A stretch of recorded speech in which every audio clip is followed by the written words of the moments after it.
CRS, a history of lies and cover-ups. And Catholic Relief Services is one of the largest bidders for these grant monies. So CRS says, okay, but you realize perception. So what happens is the government says, that's fine. You don't have to violate your conscience. Just make sure somebody else does it for you. It's okay. We can't handle the contraception because it's dirty and we can't get our hands dirty. But you're a dirty Protestant organization or you're a dirty communist organization. That's fine. So you can handle the contraceptive component and implement that part in the project that we're in charge of. We just need to make sure our hands are clean. And that's how it works. They repeat it over and over. Well, we never promote condoms. We don't pay for condoms. We don't distribute condoms. But when you look at this flip chart, that's an absolute lie. By the way, my name is Joe McClane. I host a radio program called A Catholic Take, where we look at the world through a Catholic lens. I'd love for you to hang out with us. If you like it, give it a thumbs up and let us know what you think in the comments below. You might remember that, I guess it was last year. It was just about a year ago or so, a little over a year ago. I went to Virginia to sit down and be a part of a press conference that Michael Hitchborn was co-sponsoring. And we talked about Catholic Relief Services, and they had all the receipts. I put that entire video with the conversation that I had at that time on our YouTube channel. You can go back and watch it. But it's that time of the year where they're going to pass the basket. And the question is, do you know what the systematic cover-up has been at CRS when it comes to, engaging in practices that we find reprehensible as Catholics? Michael Hitchborn joins us from lepantoin.org this morning to talk about it. Good morning to you, Michael. Thank you for your time. Good morning, Joe. Thanks for having me back. Yeah, praise be to God. CRS, a history of lies and cover-ups. And I'm going to be linking to the article that you sent me in the show notes today. But give us the background here. Why does CRS want and need our money? Number one, isn't USAID enough for them, for crying out loud? And then number two, why do they insist on participating, using their get-out-of-jail-free card to participate in things like condom distribution and other evil practices? So the two parts of your question are actually linked. The first part of the question, why does CRS need our money? And the answer is that the government doesn't like to just hand out grants to faith-based organizations that don't have the support of their base.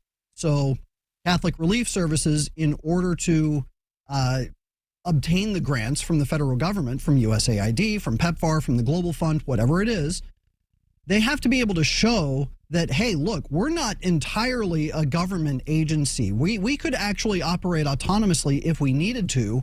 So they have to show a broad support from the Catholic faithful to show to the government, hey, we actually have broad appeal. What you give to us supplements what we make, and then we actually implement your programs, which leads me to the answer to the second part of your question. Why do they participate in the distribution of condoms and promotion of contraception and that kind of thing? And the answer is that USAID and PEPFAR don't just hand out money to an organization and say, well, here's a pile of cash. Go ahead and do with it what you think is best. No, they have grants that they for projects that they want implemented, and then they turn to the NGOs who will then apply for the grants. They'll make bids on the grants, and Catholic Relief Services is one of the largest bidders for these grant monies.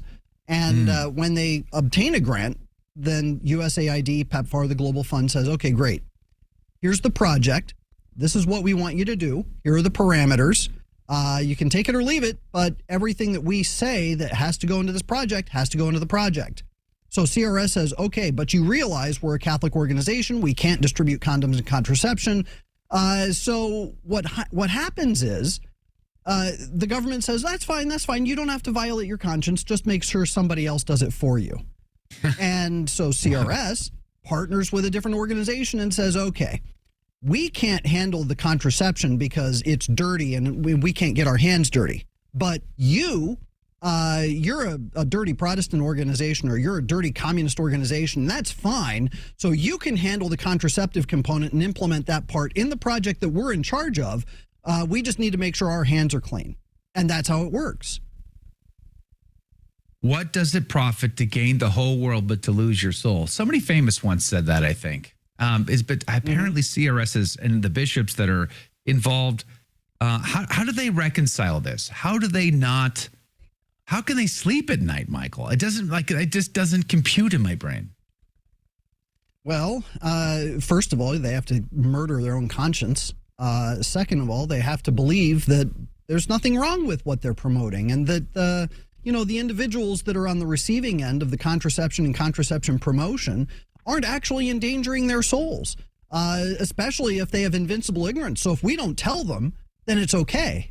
And they have a whole series of hoops and justifications that they run their minds through to say, this is okay what we're doing. All right. So I guess the follow-up question to that is, in my mind, is it because they believe, like they secretly agree to this theology, this philosophy, this perverse sexual practice using condoms, sort of teaching people to be promiscuous?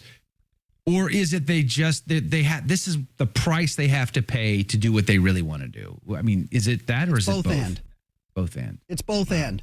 On the one hand, if they want, they have to pay to play. They've got to give up. They have to make compromises to get the grants from the federal government. That's just the bottom line. But on the other hand, you have to remember in the 1960s, when Humani Vitae came out, there was a massive uproar. And there were a whole bunch of theologians and bishops. I mean, the entire Bishops' Conference of Canada said, yeah, we're not going to follow this.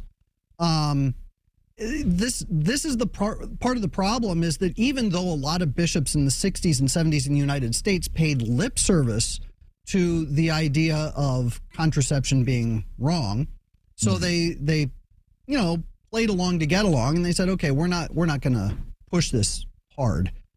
But neither did they say that this is intrinsically evil, and they didn't tell the faithful, hey, you guys who went on birth control because you thought this was going to be overturned, you need to knock it off. They refused to do that too. And the seminaries refused to teach it. And you have this cascading effect that started with the revolution in the 60s and has been ongoing to the point that now the bishops think that it's kind of a lesser deal. And the most important thing is, well, we have to make sure that people aren't using their air conditioners. Yes. I forgot about that one. Thanks for reminding me. All of our smart meters have been installed, so they can just turn them off and on when they need to. I forgot all about that. But let's go to some of the receipts here, because this is something that you get accused of a lot, right? Like, you're just levying accusations. You're just spreading calumnies. What do you have to offer by way of proof that CRS, the bishops that are backing them and behind them, know what's really going on and are trying to sort of cover that up, hide that, and do it anyway? So one of the most important aspects of this report, and I want to emphasize this, is that it's titled Catholic Relief Services, A History of Lies and Cover-Up, Part 1, because I've got a whole series where we're going to be showing the same problem over and over, the same tactics, the same rhetoric. What we have here, and in this first report, I went all the way back to 2008 with a case regarding the noted theologian Germain Grisey, God rest his soul. Grisey discovered in early 2007 that CRS had produced and distributed a flip chart that heavily promotes condom use, that also has a step-by-step instructional, and you probably don't want to scroll down too much further because your viewers are going to be sensitive to this.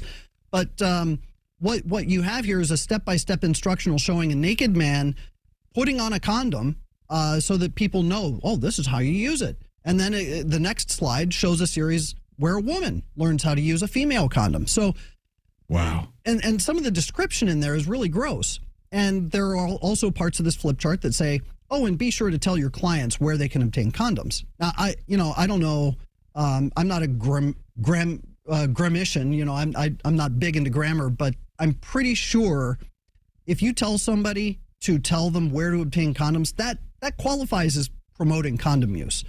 But CRS says, oh, we don't promote condoms. We never promote condoms. In fact, the cover letter for this flip chart, CRS said, we own this flip chart. This is ours. They said, we refused to put our name and our logo on this flip chart because of sensitivity regarding the church and local church partners. And gosh, maybe even the bishops will be upset about it. So we don't want our name associated with this. You are partners in this AIDS relief project. You use the flip chart, but don't use our name. They also said that they repeated over and over, well, we never promote condoms. We don't pay for condoms. We don't distribute condoms. But when you look at this flip chart, that's an absolute lie. So Jermaine Grisey gets his hands on this material, and he goes to Archbishop Dolan, who was the head of CRS at the time, and he said, you know, I've got this flip chart. I've got this cover letter that was written by a CRS official in Baltimore, and this absolutely qualifies as CRS promoting condom use, and it's very deeply concerning. So I've written an article, and I'm letting Your Excellency know. Of course, Archbishop Dolan wrote him back and said, well, this is really concerning. Let me look into it. And can you delay your article until after we get a chance to look it over? Well, it was already out of Jermaine Grisey's hands. It was already, it had gone to print, so it was getting ready to be published anyway. So there's some back and forth. The article gets published, and then Archbishop Dolan sends a letter to his brother bishops and absolutely smears Grisey in this letter, where he not only denied that CRS had anything to do with this flip chart, that it was not CRS's flip chart, but he also made it look like Grisey didn't know what he was talking about, that he did not carefully review the material, that he was speaking in ignorance, and it was very injurious to his reputation. Grisey didn't learn about this letter for a couple of months, and then there was some back and forth. But what was very interesting about this letter that Archbishop Dolan sent to his brother bishops at the end of April. So Archbishop Dolan sent this letter April 28th. But at the beginning of April, there was a publication of this article that Grisey wrote on Insight Scoop, which is the Ignatius Press's blog. And in the comments section, Executive Vice President Michael Weist, Executive Vice President of CRS, commented on this article. And he tried to give some justifications. And he went through some of the stuff and said, well, this isn't accurate and this isn't true. This is actually this way and that way. When you look at the words that Archbishop Dolan wrote in his letter to his brother bishops, and you look at what Michael Weist wrote in his comments, they are identical, which means Weist wrote the letter. Because you want more, and I want to give it to you. I'm rolling out a brand new membership program for the insiders of this channel. Join today. There's something for everyone. And because you could help me fund the next documentary film, the next book project, audio drama, audio narrations, and other projects that I have been dreaming to work on, but simply don't have the resources to accomplish. You and I together can do amazing things. You want more, and I want to give it to you. And you might remember just about a year ago, I was over in Virginia for the press conference where we talked about CRS, their background, their shenanigans, and all of the receipts. I mean, it was the press conference alone was just jam-packed full of the receipts. And Michael Hitchborn is joining us this morning because he's got an article over at lepantoin.org. Catholic Relief Services, A History of Lies and Cover-Ups, Part 1. We'll put links to everything in the show notes for you today. Michael, welcome back to the show. We've talked about USAID in the past month or so. And so with suppressing USAID now under the Trump administration, are we going to see a drying up of the funds to CRS? And how will that impact CRS's capability to continue to do all of this? So about 2/3 of the funding that CRS receives every year comes from USAID, PEPFAR, the Global Fund, and a bunch of other government-run agencies. The drying up of funds at USAID, it still remains to be seen just how extensive that's going to be. We know that a bunch of contracts were canceled. We know that USAID, by and large, the majority of the contracts were shut off. The rest of the entity was absorbed by the State Department. So We know that Marco Rubio's in charge of it now. But because Congress created USAID, the only way to truly get rid of it is for Congress to pass a bill that says, we're since this organization is now somewhat defunct, we're going to go ahead and eliminate the entire project. But until that happens, it's anybody's guess as to how extensive it's going to be still in operation or functioning. PEPFAR still remains. It's still there. A lot of CRS funding comes from PEPFAR, which stands for the President's Emergency Plan for AIDS Relief. The Global Fund is still there, so it's still functioning. So there are still different avenues for CRS to gain federal funding. USAID just happened to be one of the biggest parts of the pie. So I guess in regard to the question, how is this going to affect their funding? They're going to find ways, because when you have an addict, you cut off their heroin addiction, what are they going to do? They're going to go looking for some other drug to supplement.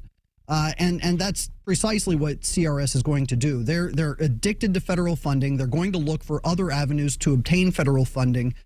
But in the meantime, they've talked about cutting 50% of their workforce, which, to be honest, I don't think is a bad thing. I think that it's better for...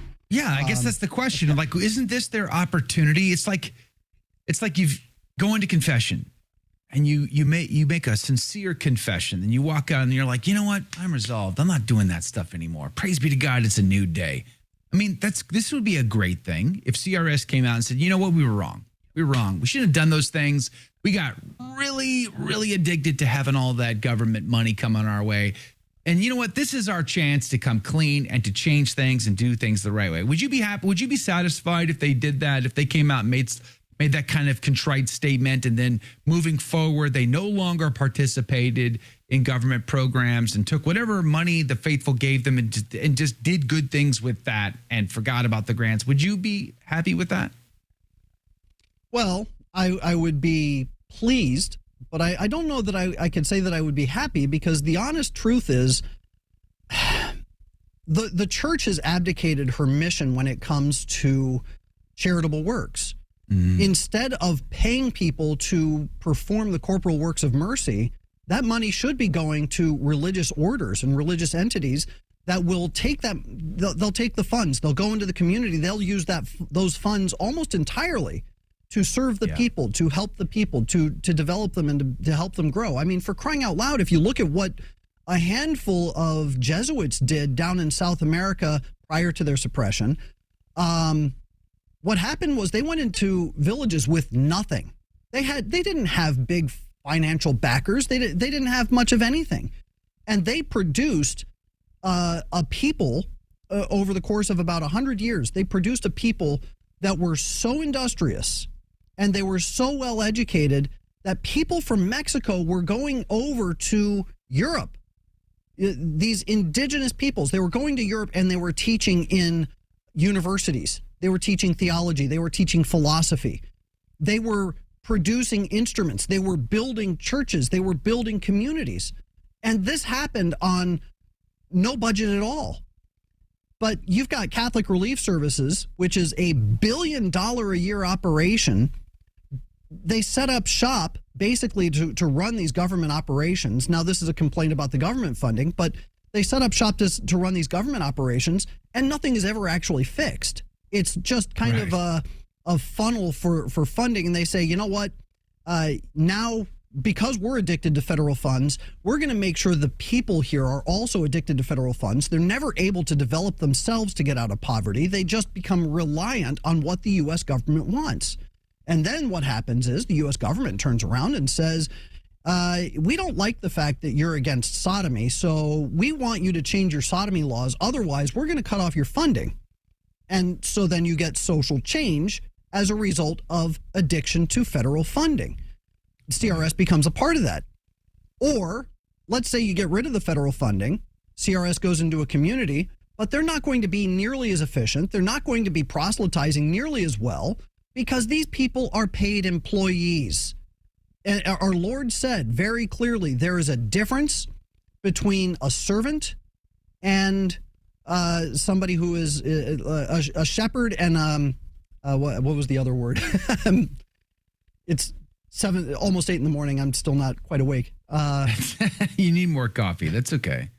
But I could just hear them though, Michael, and just saying, "Well, college you is, Michael Hitchborn. I mean, if we can do this much, like a tiny amount of good, imagine what we can do if we can 10x that good, right? If we make this thing corporatized, if we have an efficient process of scaling up, we could just, instead of helping 100 people, we can help 100 million people." I mean, I can see them saying that and pushing back. And what would be wrong with that, Michael Hitchborn? Why can't we use, corporate-like processes to scale up our corporate works of mercy and do infinitely more good than we can ever do on a subsidiarity scale? Anybody who's ever worked in the private sector will tell you that meetings are useless, boardrooms are useless, they eat up time and resources. And when you have, say, an army of, family men going into a community to do the corporal works of mercy, and you line that up with the same number of professed religious who have taken a vow of poverty to do the same work, well, you're going to look at a shift in the finances. You're no longer paying large salaries to finance the operation. You're simply putting that money towards making sure that the men that are in operation have the money that they need just to eat, just to sleep, and just to have a set of clothes on their back, and that's it. And then the rest of the money goes into the project, goes into the community. So you're looking at a massive shift of funds. So the efficiency, just from a budgetary standpoint alone, the efficiency that would take place from a religious order doing this work instead of a corporate entity doing this work is miles apart. So even if you wanted to look at it from a corporate standpoint, it makes more sense to put the money towards a religious order. I think what you're forgetting now as seconds are on the clock is, Michael, we've decimated our religious communities post-Vatican II. There's none left to do any of this good work. So then what? What do we do now, Michael? We're too busy trying to find ways to care for these aging brothers and sisters in their religious communities as there's no postulates. So there's that as well. Maybe we can talk about that in the after. Did you like that video? It's okay. You can admit it. It's perfectly fine. Hey, we cover the big stories of our day, from inside the church to outside the church to all points in between, and we do it from a Catholic perspective. It's called A Catholic Take. It's a radio program Monday through Friday. We live stream it right here on this channel, by the way, so make sure to subscribe, like, and share. We would be very grateful to you. And don't forget, you're going to want to watch this video right here because you don't want to miss anything.